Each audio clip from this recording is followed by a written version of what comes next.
Now, US President Barack Obama's arrival in China for the G20 summit got off to a bumpy start as he didn't receive the red carpet treatment usually offered to world leaders. Was it a carefully calculated snub or a simple mishap on the behalf of the Chinese? As President Obama arrived in the eastern Chinese city of Hangzhou on Saturday, no rolling staircase had been prepared for his exit from Air Force One. Instead, he had to make his way out from a little-used exit. There are also altercations between US and Chinese officials as Obama got off the plane and US reporters were told to move. A Chinese official was heard shouting, "This is our country, this is our airport." President Obama later downplayed the situation. It can cause some friction. It's not the first time it's happened. It doesn't just happen in China, it happens in other countries where we travel. Chinese authorities laid out the red carpet for other world leaders, such as South Korean President Park Geun-hye, British Prime Minister Theresa May and Russian President Vladimir Putin. This sparked speculation that the lukewarm reception was a calculated move on Beijing's part, reflecting tensions between the two superpowers. Obama later met with Chinese President Xi Jinping for 4 hours on the sidelines of the G20 summit. Officials say they discussed sensitive topics such as the territorial disputes in the South China Sea and the upcoming deployment of the THAAD missile defense system to South Korea. Both sides didn't back down from their positions on the issues. China's President Xi Jinping has met with his Russian counterpart Vladimir Putin at the G20 summit in Hangzhou. President Xi urged China and Russia to push forward the alignment of their development strategies and to dovetail the Belt and Road Initiative with the Eurasian Economic Union. And she said the two countries should cooperate more closely on international and regional issues. He also called for stronger military and security cooperation. And Putin said Russia should join hands with China to ensure the political trust and friendship between the nations can provide a boost in economic cooperation.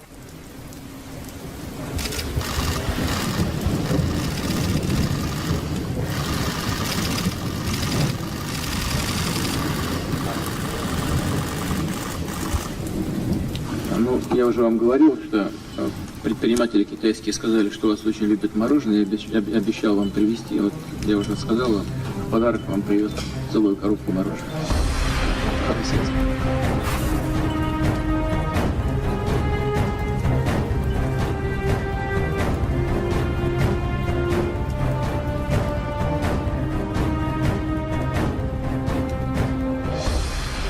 And the World Bank today, for the first time, issued a bond denominated in special drawing rights in China. The debt was issued in China's interbank bond market and marks an additional step in the internationalization of the Chinese currency. The renminbi is to join the World Bank's SDR basket of currencies in October. The World Bank has set an indicated yield range for the 3-year bonds at between 0.4 and 0.7% annually. The value of the SDR notes is based on a basket of international currencies, the US dollar, the euro, the British pound, and the Japanese yen. The Chinese RMB will be included from this October and will then help determine the value of the bonds. The bond purchases will be settled in yuan. This is the first SDR bond issued anywhere in 35 years. China's central bank has approved the World Bank's issue of a total of 2 billion worth of SDR bonds in China. If the first float goes well, other issues will follow. What we expect is that such issuance will become more common. So when you look at that event last year, at that moment we say, oh, this is just the beginning. Are there going to be real material changes on the road? Well, these are material changes. The bond is named the Mulan bond after the famous Disney character. The World Bank says the RMB will have a 10.92% weighting in the SDR basket, greater than the proportion granted to the British pound or the Japanese yen. The U.S. is not rushing into a deal with Russia to try to end Syria's long and brutal civil war. Officials from both sides spent the weekend trying to reach an agreement. U.S. officials thought they'd be announcing a groundbreaking deal with Russia to coordinate airstrikes against ISIS and al-Qaeda-linked terrorists in Syria. But there was a hitch. There still remain, as I say, a couple of tough issues. Russia had pulled back from their initial agreement with the U.S. So John Kerry and his counterpart, Sergei Lavrov, have been working around the clock, as well as a number of other negotiators, to see what would a real cessation of these look like that could provide that humanitarian access and provide people in places like Aleppo relief. We're not there yet, and understandably, given the previous failures of cessations of hostilities to hold, we approach it with some skepticism, but it is worth trying. Russia's President Vladimir Putin says the conflict in Syria can only be resolved through political means. Putin made the remark in a meeting with a group of world leaders on the sidelines of the G20 summit in eastern China.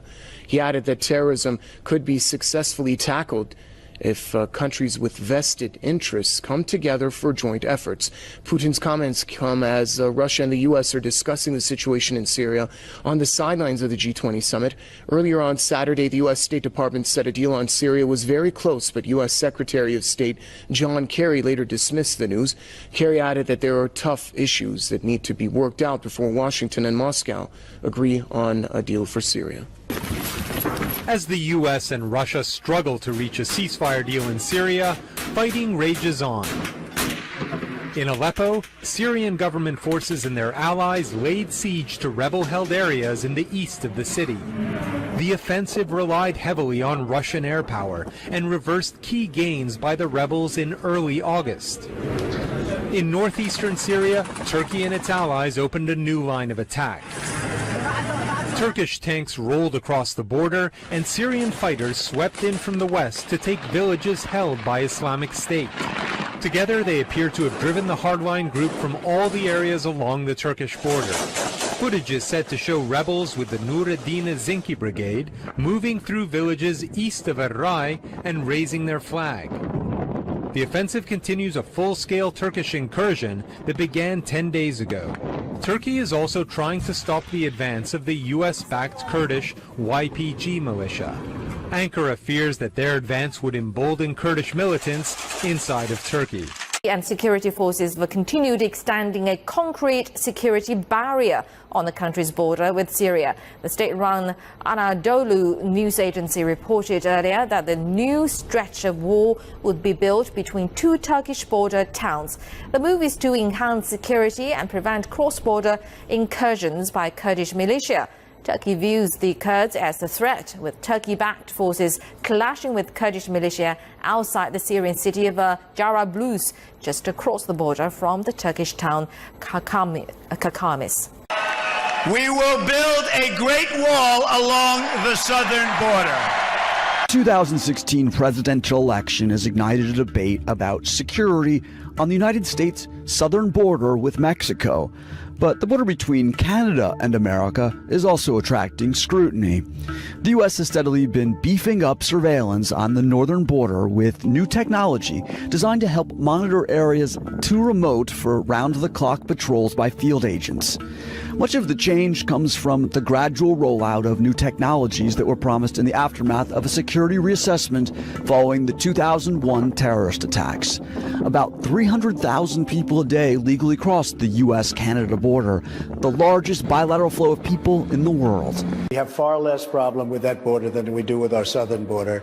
But some legislators in northern border states worry about the possibility of terrorist infiltration due to the number of refugees Canada has taken in. The Canadian government has resettled more than 25,000 Syrians since November of 2015. Currently, 3,700 officers are stationed in 117 authorized land border crossings between the U.S. and Canada.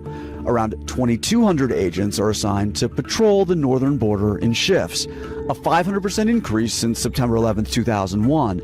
But that still leaves only one officer every 2 miles if deployed simultaneously. The European Council has been begging for the world's help during the refugee crisis. Those who criticize us should rather think how to increase their assistance, because what Europe provides is already massive. But now the Council's president is saying countries in the region are close to the limits.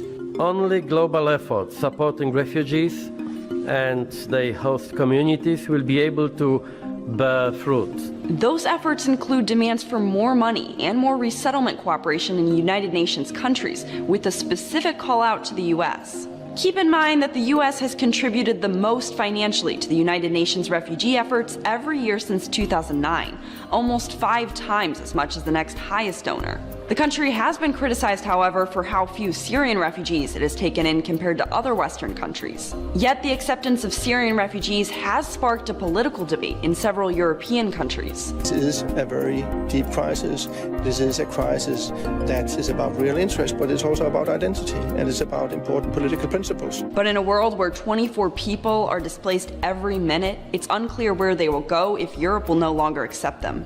We'll start this hour with breaking news because exit polls suggest that there is embarrassment for Angela Merkel tonight after her party was beaten into 3rd place by the Social Democrats and the right-wing Alternative for Germany party in regional elections in her home state.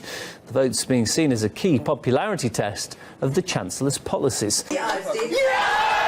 It's a stunning defeat for German Chancellor Angela Merkel in her home district. The anti-immigrant Alternative for Germany party, or AfD, taking 2nd place with 21% of the vote, over her conservative Christian Democrats' 19%, according to exit polls. AfD's main candidate, Leif Erik Holm of Mecklenburg-Vorpommern, hailed the results. Maybe today is the beginning of the end of the chancellorship of Angela Merkel. The center-left Social Democrats won 30.5%, but lost ground from the last election. The AfD had campaigned hard against the Chancellor's open-door refugee policy. Polls now show the party making gains nationwide 1 year ahead of federal elections. And with the G20 summit underway in China, North Korea lobbed not 1, not 2, but 3 ballistic missiles into the East Sea earlier today. The Joint Chiefs of Staff said the missiles are believed to be a medium-range Nodong-class missiles. They flew about 1,000 kilometers, coming down in waters within Japan's air defense identification zone. And the missiles were launched without issuing a no-sail warning. South Korea's military authorities say they've been keeping a close watch on possible provocations as September 9th, this coming Friday, the 68th anniversary of North Korea's founding. Now, North Korea has a track record of provocations around this important date for the regime. 2 years ago, Pyongyang test-fired 2 short-range ballistic missiles to mark the national holiday. And we must also remember that these launches come less than 2 weeks after the North test-fired a submarine-launched ballistic missile. And now Israel has targeted Syria's Golan Heights with an airstrike. Tel Aviv says that it hit cannons of the Syrian army, and the raid was in response to a mortar attack from Syria. Israeli forces also launched a similar attack in the same area just last month in reaction to what they called stray fire from the Syrian side. Israel conducted both attacks from part of the Golan Heights, which is under its occupation. Tel Aviv captured the area back in 1967 and has defied international calls to return the land since then. Well, for the second time in a week, a scary situation at LAX. This morning, Terminal 3 was evacuated after police arrested 3 auto theft suspects. A security breach at LAX Sunday morning. At about 9 a.m., airport police patrolling Terminal 3 came across a stolen vehicle. During the arrest procedure, officers asked the people on the sidewalk to move inside the terminal area, but some travelers panicked. There were some people that were concerned for their safety, and they actually moved quickly through the TSA screening areas without being screened. So as a result of that, there were people that were in our sterile areas, and there were even a small number of people that found their way out into the airfield. Everyone was quickly brought back into the public area, but out of an abundance of caution, the entire terminal was evacuated. Officers and explosive detection K9 units then performed a security recheck. We decided to rescreen everyone that was in Terminal 3, and so we did that with the help and support of TSA quickly, and everything came back to kind of normalcy within a brief period of time. During those 2 hours of chaos, all Terminal 3 airlines were impacted. That includes Frontier, JetBlue, Spirit, and Virgin America. 18 incoming and outgoing flights were delayed, with arriving passengers held on the airplanes. The U.S. state of North Dakota, a protest by Native Americans there turns violent after demonstrators criticize the construction of a pipeline on a field they consider sacred land.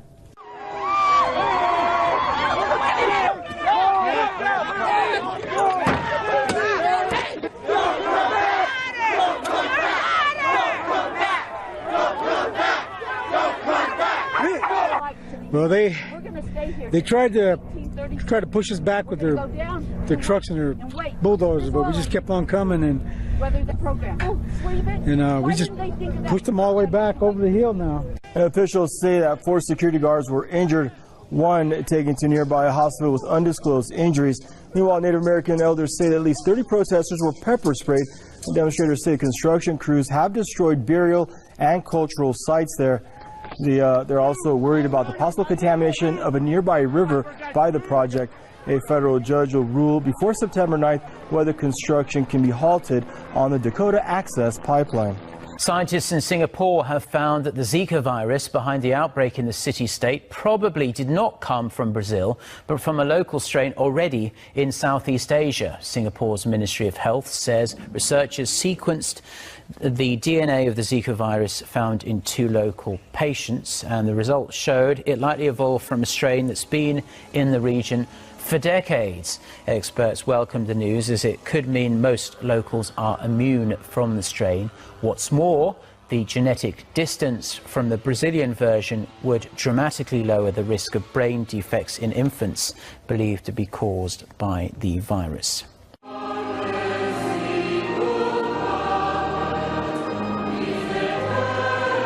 Pope Francis officially canonized Mother Teresa on Sunday in an elaborate ceremony in St. Peter's Square. More than 100,000 people from all over the world attended the canonization ceremony.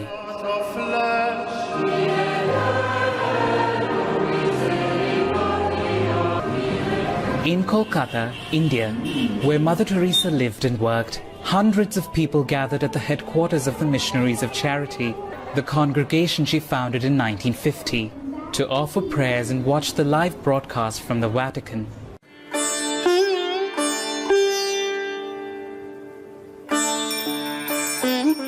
I feel she's there. She's present there. Maya Sadhwani, like many Indians here in Kolkata, worships Mother Teresa alongside Hindu deities. For me, she is a saint. She's a god for me. There was a light behind her. The Albanian nun becomes a Catholic saint after nearly 20 years of confirming miracles and paperwork. But many in her adopted home adopted her as a goddess years ago. Sunita Kumar, a retired designer and volunteer for the Missionaries of Charity, prays every morning to Mother Teresa after she recites a Sikh and Hindu prayer. Mary, Mother of Jesus, be a mother to me now, and please help in doing what I want you to do. Many in Kolkata believe Mother Teresa protects them from above. How'd you get so